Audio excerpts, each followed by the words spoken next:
একবার একটি তোতা পাখিকে দেখে যমরাজ হাসতে লাগলেন। তোতা পাখিটি খুব ভয় পেয়ে কাঁপতে লাগলো, কারণ সে জানত যমরাজের হাসি মানে তার জীবনের শেষ সময় এসে গেছে। ভয়ে কাঁপতে কাঁপতে সে ভগবানের বাহন গরুর দেবের কাছে গিয়ে বলল, আমাকে বাঁচান প্রভু, যেভাবেই হোক আমার জীবনটা রক্ষা করুন। গরুর দেব দয়ালু হয়ে তোতা পাখিটিকে নিজের পিঠে বসিয়ে 7 সমুদ্র পার করে দূরবর্তী এক গুহায় তাকে রেখে এলেন এবং বললেন, তুমি কিন্তু এখানে সম্পূর্ণ নিরাপদ।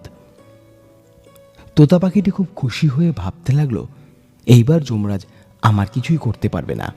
আমি এত দূর চলে এসেছি, তিনি আমাকে খুঁজেও পাবেন না।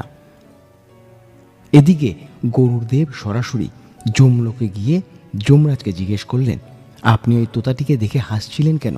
ও তো খুব ভয় পেয়ে গেছিল। যমরাজ মৃদু হেসে বললেন, আমি এই জন্যই হাসছিলাম, কারণ ওই তোতাটি মৃত্যু নির্ধারণ হয়েছিল 7 সমুদ্র পারের একটি গুহায়, কিন্তু একটি ছোট্ট তোতা অতদূর উড়ে যাবেই বা কী করে? তাই জন্য আমি হাসছিলাম। ঠিক তখনই যমলোকের দরজায় এসে হাজির হলো সেই তোতার আত্মাটা। যমরাজ শান্তভাবে বললেন, তুমি তো ওকে বাঁচাতে চেয়েছিলে, কিন্তু সেই গুহাতেই একটি বিড়াল অপেক্ষা করছিল তার জন্য। এই গল্পের থেকে আমরা কি শিক্ষা পেলাম? জীবনের এটাই চরম সত্য, যেদিন মৃত্যু নির্ধারিত সেদিন তুমি যতই চেষ্টা করো না কেন তাকে তুমি এড়াতে পারবে না।